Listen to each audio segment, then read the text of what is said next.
Only if you ask me. Beau grinned toward the men on the porch and said, "Junie Fields will never marry anybody in Austin." She stopped beside the hitching rail, leaned close enough that only he could hear, and whispered, "Only if you ask me," then walked away. The porch laughed at Beau's joke. Beau did not, because Junie had left him with an answer to a question he had never had the nerve to ask plainly. He stayed against the weathered rail hat tipped back, while the drivers on the porch kept laughing. A minute earlier, one of them had complained that half the bachelors in Austin had tried to catch Junie Fields' attention and failed. Beau had answered as he answered most things in company, with enough ease to make the porch laugh and keep his own interest out of sight. He had not expected Junie to be crossing the street at that exact moment. She had paused at the edge of his shadow in a cream blouse and brown skirt, her hair pinned against the Nevada wind, a few loose strands lifting around her face. One hand had risen near her collar. Her body was already turned as though she meant to keep walking. Then she had leaned in, lowered her eyes for the length of one breath, and spoken straight toward his shoulder before crossing back to her own door. Beau stared at the closed door of Fields' eating room. The men on the porch were still chuckling, assuming Junie had given him a private scolding for gossiping. Beau let them think it. His smile was gone. He did not chase her, and he did not throw a clever answer across the street.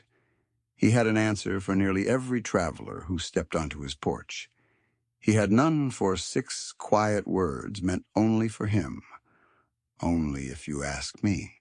He spent the rest of the afternoon waiting for the joke to feel like a joke again. It never did. By the time the sun dropped behind the Toyabe Range, pulling the sudden biting cold of an 1878 autumn down into the valley, Beau's livery was quiet. The evening coach from Battle Mountain had arrived unloaded and settled. Beau had checked the horses, noted a slightly worn trace on the lead team, and made sure his hired men were turning the stalls over. Across the street, the oil lamps in Fields' eating room were burning down. Beau knew Junie's work by its hours. Light showed in her kitchen before dawn. At noon, clerks and miners filled the long tables. By supper stage, passengers mixed with men coming off shift, and Junie somehow kept coffee hot without letting the room turn into a shouting place. She sold food, but what Beau noticed was the order of it. Every cup had a place, every customer knew when to move along, and Junie never hurried simply because someone louder wanted her to. Beau crossed just as she turned the sign in the window to closed. He stopped with his hand near the latch. A month earlier, after he had hauled a misdelivered flour barrel from his porch to hers, she had told him he could come in after closing if the latch was left loose. Tonight it was. He opened the door. He stepped inside. The room smelled of roasted beef, strong coffee, and the lye soap she used to scrub the long pine tables. Junie was at the back of the room drying a stack of heavy white cups. "Evening," Beau said, pulling off his hat. Junie did not jump. She set a cup down, her movement steady. "There's half a loaf of bread left, Beau. It's on the board." He went to the small table nearest the kitchen door, the one she kept out of the main flow of customers. He cut a heel of bread because it gave his hands something to do, then sat and ate it with ridiculous care. Junie dried 2 cups before she spoke. "You are studying that bread mighty hard." Beau looked down at it. "I may have misjudged its complexity." That earned him the smallest lift at one corner of her mouth. It was enough. He took another bite instead of reaching for the subject he wanted. The quiet between them was not their usual quiet. The words from the hitching rail seemed to be sitting on the table with him. He wanted to ask what she had meant. He wanted to ask badly enough that his chest tightened. Yet if she had only turned his public teasing back on him, pressing her for an explanation now would make the whole thing uglier than it had been. For once, Beau let a question remain unanswered. Junie turned and wiped her hands on her apron. She looked at him, her eyes catching the lamplight. She didn't repeat the line. She only gave him a small, knowing half-smile that made him suspect she knew exactly what he was thinking about. Savilla Green left a message at the desk for you, Beau said, finally choosing the safety of business. She wants to see us both at the stage office tomorrow morning. Junie's smile shifted into something more practical. Together, that's what the note said. Beau swallowed the last of the bread. Suppose the winter schedule is finally shaking out. I suppose it is, she said softly. The next morning, the air in Savilla Green's stage office was thick with the smell of old paper and stove smoke. Savilla, a pragmatic widow who managed the local agency with an iron grip on the company ledgers, sat behind her desk. Beau and Junie stood on the other side. The line wants Austin used more regularly. Through the cold months, Savilla said, tapping a pencil against the route sheets. Most of the northbound passengers will bed here before the next relay. Some southbound runs will still change stock, take a quick meal and push on. Either way, I need rooms, horses, and food without the whole street arguing over who is paid for what. That's good news for the town, Beau said, leaning against the doorframe. It is. But the company wants one name on the notice and one man answering for the stop. I've recommended Adams' house. Beau, you take the rooms and stock, and you pay Miss Fields for the meals yourself. Beau felt the temperature in the room drop. He looked at Junie. Junie stood perfectly still, her chin lifted a fraction of an inch. No. Savilla frowned. It's guaranteed custom, Junie. It's a winter's worth of steady money. It is steady money to become Mr. Adams' cook. Junie said, quiet and unbending. Fields' eating room was mine. I buy the flour, keep the till, and answer for the table. My name stays on the door. Savilla sighed.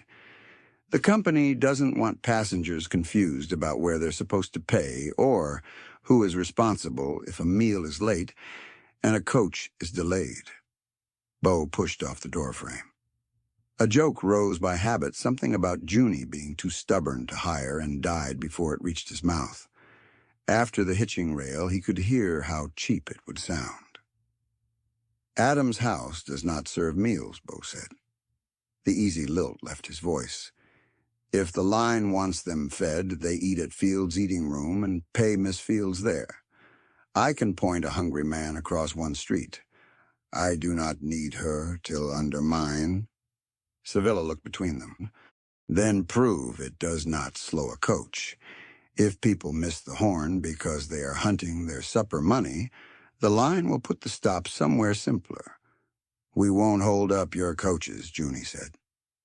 3 weeks, Savilla said at last. Rooms at Adams' house.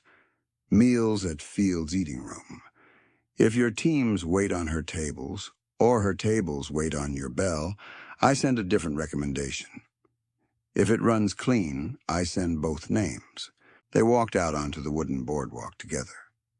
The morning traffic of Austin was picking up freight wagons, grinding through the dust miners heading out toward the Reese River claims. You didn't have to do that, Junie said, looking out at the street. I stated a fact, Beau said. I run beds and horses. You run food. He glanced at her. And I have no desire to learn whether you can throw a skillet straight. Junie's mouth softened. I appreciate it, Beau. I do. Let's see if we survive the first coach, he said. The trial began 3 days later with the arrival of the southbound stage. It came in heavy, 6 horses churning dust, the leather thoroughbraces groaning under the weight of 9 inside passengers and 3 more on the roof. Beau was at the horses' heads before the dust settled. He handed the lines to his hostlers and turned to manage the tired people climbing down. Bags stay on the porch. If you're traveling on tomorrow. Beau called out his easy porch voice, carrying over the noise. Rooms are up the stairs, signed the book at the desk. A businessman in a heavy wool suit shoved a silver dollar toward Beau's chest. For the room and whatever hot meal you've got waiting, innkeeper. Beau caught the coin and handed it right back. Room's 4 bits, sir. The meal is across the street at Fields' eating room. Miss Fields will take your money for the food, and she cooks a damn sight better than I do. Within minutes, every hungry traveler knew which door held beds and which held supper. By the time the last of them crossed the street, Beau's porch was crowded with baggage, but not a cent of Junie's meal money had passed through his till. An hour later, the rush had passed. Beau crossed the street and found Junie leaning against her counter, looking tired but victorious. 2 lingering travelers were paying their bill. "Fine supper, ma'am," one said, tipping his hat. "You saved Adams' house today. Didn't look like that fellow had anything put together for us." Junie slid their coins into her till. "Mr. Adams has the finest livery on the route, gentlemen. The only reason you're sleeping on clean sheets tonight instead of the floor of a stagecoach is because he knows how to manage a stable. You thank him in the morning." Beau stood by the door, listening. She had not taken a stranger's careless compliment at his expense. She had put his work back where it belonged and kept hers where it belonged, too. He stayed near the wall while Junie finished with the last tables. She carried a coffee pot in one hand and saucers in the other, paused to hear an older woman ask whether the bread contained much molasses, then returned with a plain slice when the woman said her stomach would not bear it. Nothing in Junie's manner asked to be admired. That made Beau admire her more. He had known she was pretty. Half Austin knew that. The more troublesome discovery was that he liked watching her be good at something that had nothing to do with him. When the men left, Beau stepped forward. "So we survived day 1. "Barely," Junie said, wiping down the counter. They all wanted coffee at once. Beau looked toward the back of the room. The small table was empty. He took his hat off. "I find I've got a habit of looking forward to the 10 minutes after you lock this door, Junie. I'd consider it a favor if you'd let me sit at that back table while you finish up." No joke followed it. Beau let the plain request stand between them. Junie stopped wiping the counter. She looked at him, searching his face for any sign of a tease. Finding none, she nodded slowly. 10 minutes, she said. That night, when he came over, the back chair was pulled out from the wall. Beau noticed before Junie did anything else. He had finished his stable check, first counted the feed sacks, and made certain the worn trace had been changed. Only then had he crossed the street. The difference mattered to him, though he could not yet have said why. He did not want those 10 minutes to be stolen from his own work and laid at Junie's feet, as though she had asked for the sacrifice. They lasted 12 minutes. At the 10th, Beau glanced toward the wall clock. Junie followed his look, reached up and turned the clock a little toward the wall. "I suppose it can mind its own business," she said. Beau smiled into his cup and did not make more of the favor than she had offered.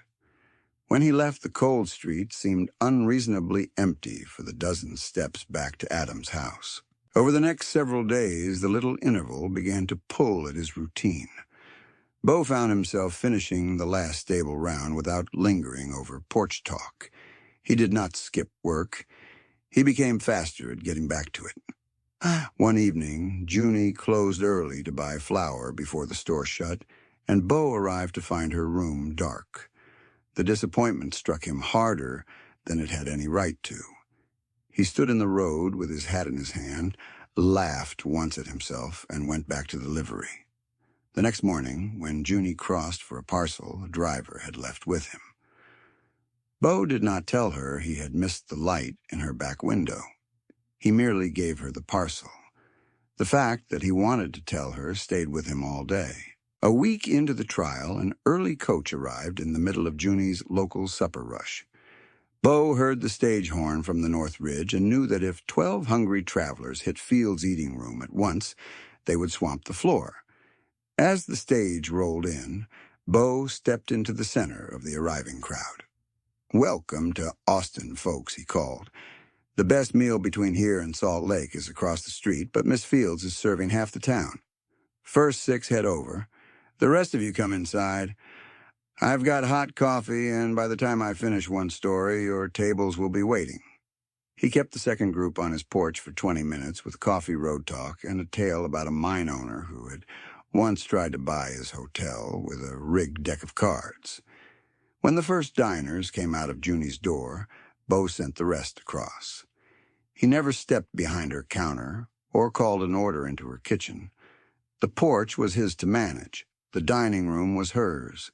When the night was finally over, Beau crossed the street. The closed sign was up. The door was unlatched. Junie had a cup of coffee waiting for him at the back table. He sat down, exhaling. That was a near thing. "I saw what you did," Junie said. "If they had all come in at once, I would have burned the roast, trying to plate it fast enough, and my regulars would have walked out. I delayed them with my mouth," Beau said. Then the joke left his face. "I wanted your supper to go well, Junie. I would have kept them there, even if Sevilla had never mentioned the winter run." Junie sat across from him, a thing she rarely did while there were chores waiting. "You missed your stable check tonight, Beau." He frowned. "My men know what to do. You missed it Tuesday night, too. You've been watching my door, counting my tables, making sure I don't drown. And you're letting your own work slide to do it. I'm just making sure the trial works." "No." Junie folded her hands around her cup. "I am glad you helped. I mean that. But I will not have you lose the winter business you are trying to win because my tables are full." She waited. "What do you want from it, Beau?" Travelers asked Beau for rooms, horses' directions, stories' favors, and occasionally credit. Few people asked what he meant to build for himself.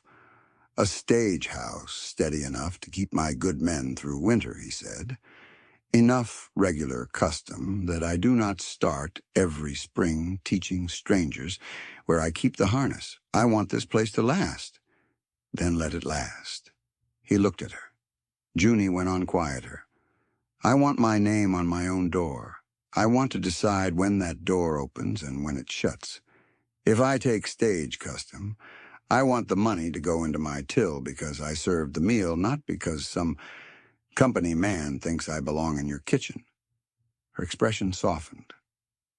"I like that you notice when I am crowded, Beau.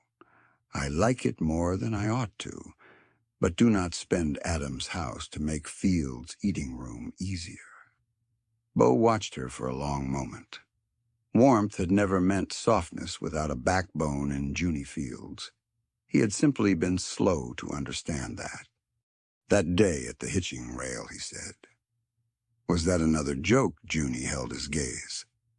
"I don't whisper jokes, Beau. Not when I want them to matter." For a moment, Beau forgot the coffee cooling between his hands. He had spent years making easy company because easy company asked little of him. Junie had just done the opposite. She had given him no grand promise, only enough truth to make him decide whether he meant to answer with truth of his own. He wanted to reach across the table. He did not. She had offered words, not touch, and Beau was beginning to understand the worth of taking exactly what Junie offered instead of improving on it for her. When he rose, he said only, "Good night, Junie." "Good night, Beau." He carried the answer back across the street and through the whole next day. It made the old porch joke seem smaller every time he remembered it.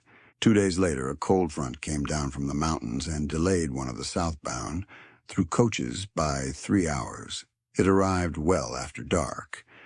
The passengers were freezing miserable and loud. Beau's hostlers were struggling with cold, stiff harnesses. Junie had kept her stoves burning, wasting cordwood, waiting for the arrival.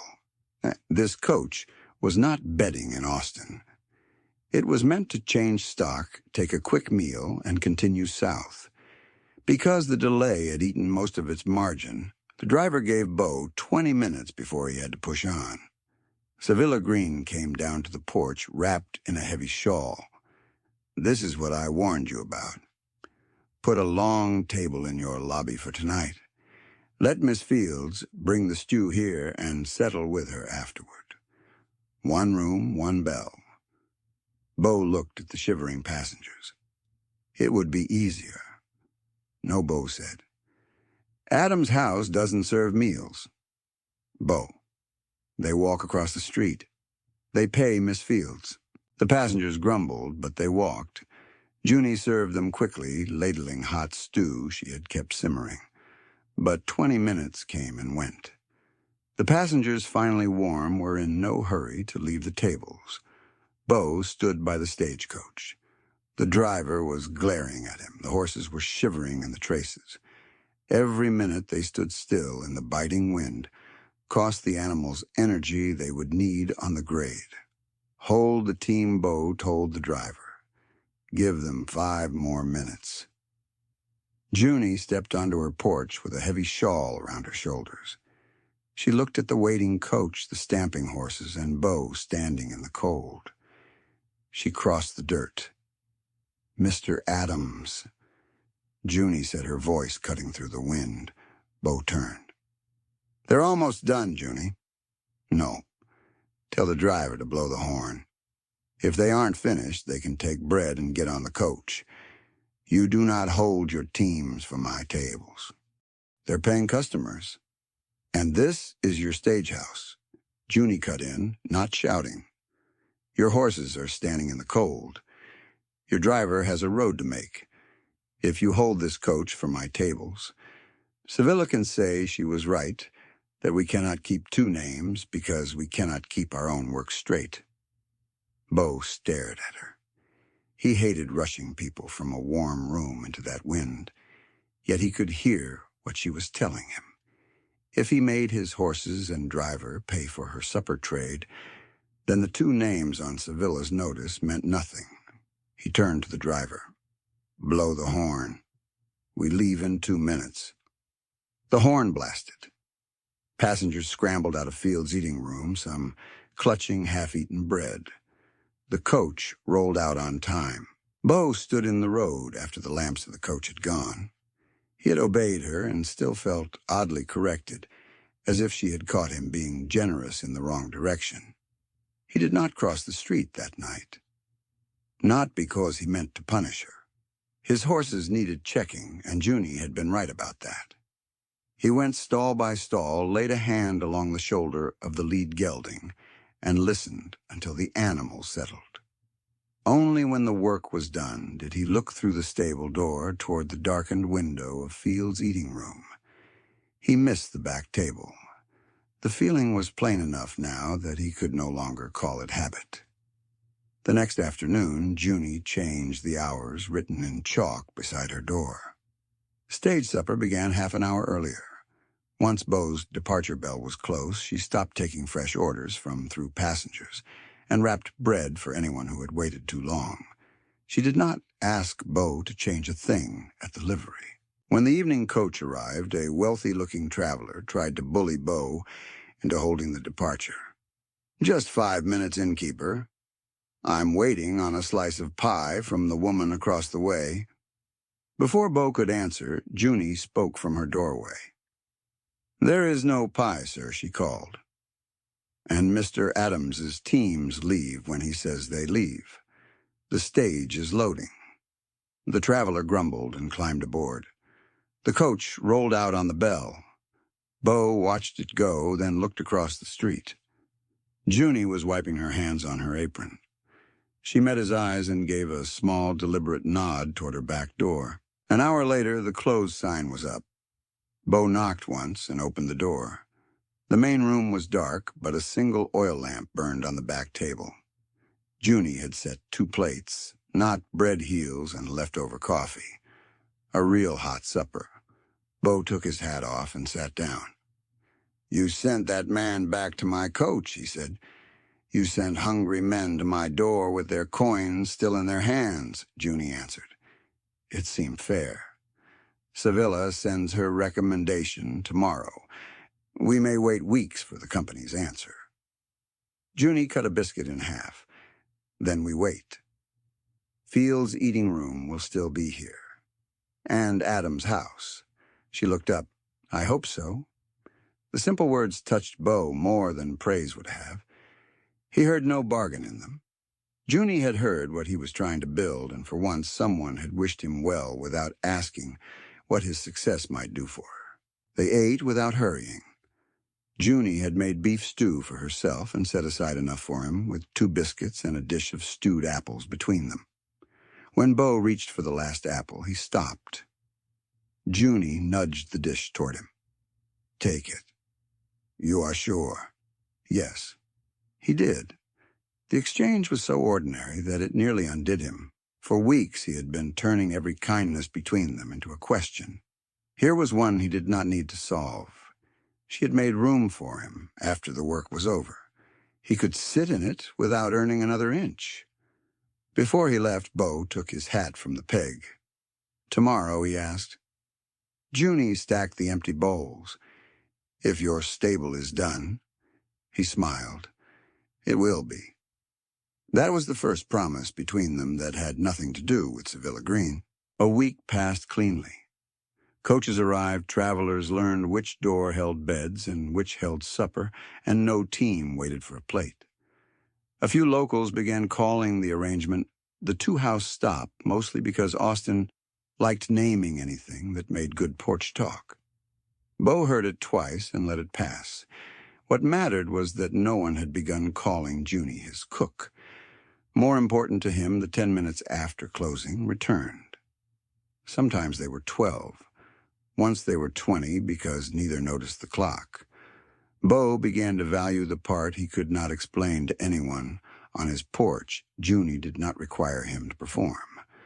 If he had spent the day talking to 50 strangers, he could sit at her table and say almost nothing. She never mistook quiet for displeasure. On the following Tuesday, after the last coach had pulled out and the street settled, Beau crossed with no ledger, no parcel, and no passenger question. He had finished the stable round, washed the dust from his hands, and changed his shirt. That last detail embarrassed him enough that he nearly laughed at himself. Instead, he took off his hat and walked to the back table. Junie was turning down the lamps. She paused when she saw him. "I learned something from that joke I made on the porch," Beau said. "I learned that I don't ever want to ask a woman a question, just to see her blush, or just because I have an audience." Junie's hand stilled on the lamp key. "What do you want to ask, Beau?" "I want to ask if I may come calling on you. Properly. Not under cover of stage business or a loaf of bread." He drew one slow breath. Settling a porchful of angry travelers had never made him feel this exposed. "I want to know what this is when there is nothing to arrange and nobody to entertain. I want ordinary Tuesdays with you if you want them with me." Junie looked at him without hiding behind a smile. "Yes," she said. "You can come calling." "On Tuesdays." Beau smiled. "Why Tuesday?" "Because Tuesday is the evening I have decided to close early. It is mine." Her face warmed. "And I would like to spend it with you." By the 5th Tuesday, Beau had learned not to arrive before the hour Junie named. He was finishing a harness note at his desk when one of the stage drivers leaned in through the open doorway. "You disappearing again tonight?" Adams' Beau folded the note. "Across the street." "That all you've got to say? It is all you need." The driver laughed and went back to the porch. Beau waited until the hour then crossed. Junie had already turned the sign to "closed." No supper waited on the back table that night, only 2 cups of coffee and a small lamp. Beau noticed the bare tabletop and felt something in him settle rather than disappoint. Junie sat across from him. "You came anyway." "I said I would. I wondered if you liked my beef stew more than my company. I have strong feelings about both." Her mouth twitched, but she did not let him escape with the joke. "Beau," he leaned back, "I would come if you served me boiled water. That is a dangerous promise." "I know." The room went quiet. Outside, someone led a horse past the front window. The hoofbeats faded toward the livery. Junie wrapped both hands around her cup.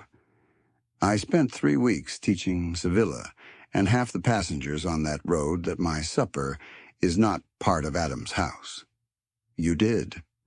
I do not want courtship to teach them the opposite." Beau looked at her. She continued before he could answer. "People are quick to put a woman's work under a man's name when it suits them.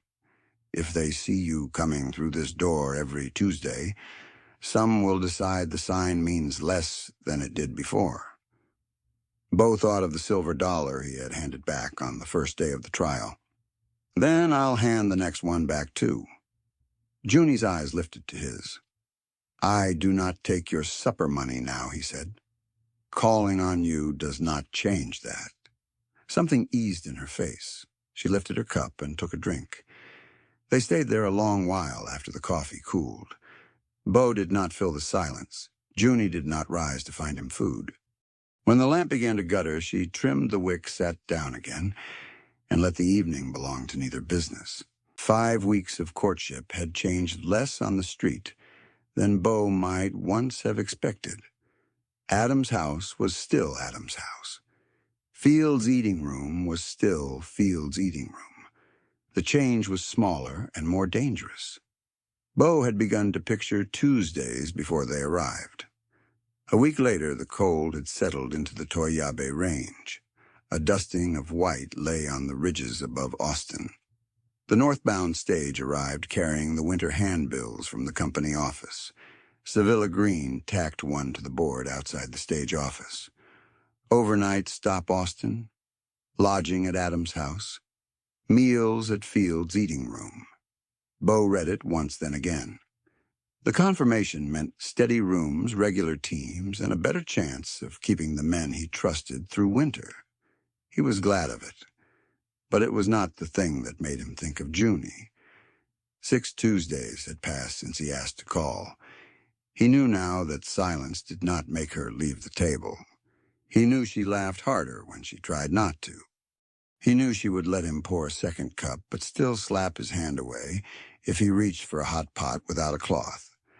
None of those things had anything to do with the stage line, and that was why they mattered.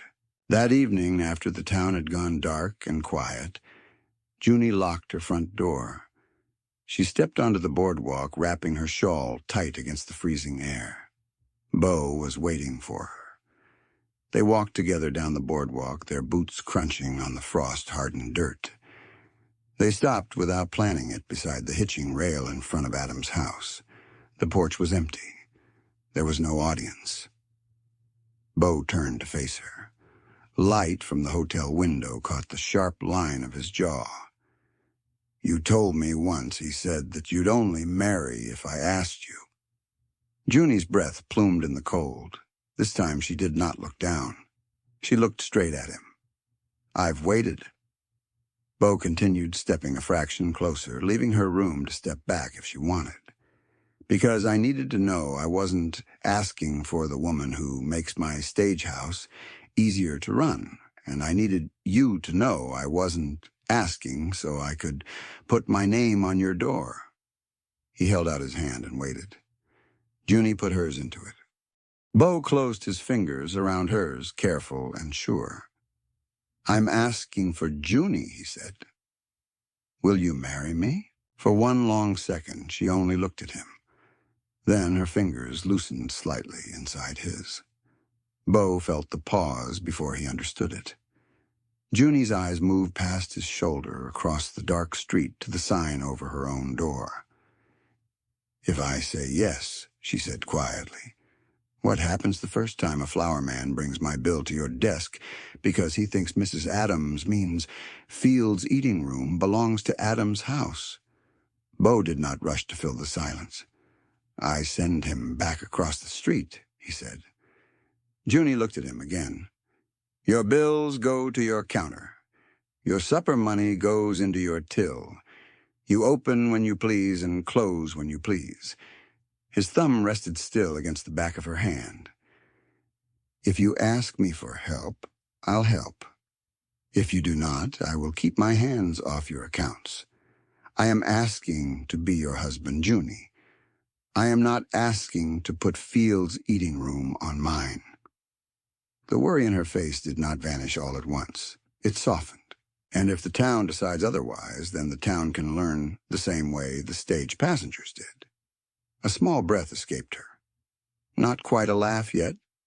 Beau waited. Yes, Junie said. The word landed in him so cleanly that he forgot to breathe. She squeezed his hand. Then one corner of her mouth lifted. But Fields' eating room stays Fields' eating room. This time Beau did laugh, bright and helpless in the winter night. Junie, I never asked for the sign. She took his arm and turned him away from the hitching rail. Across the street, her sign still hung over her own door. She unlocked it again, let him in after her, and led him toward the back table, where 2 cups waited. Tomorrow, the men on Beau's porch would discover that one of their favorite jokes had gone useless. Beau found he did not mind. Junie's answer had never belonged to them. This time, Beau did not need a joke to follow her.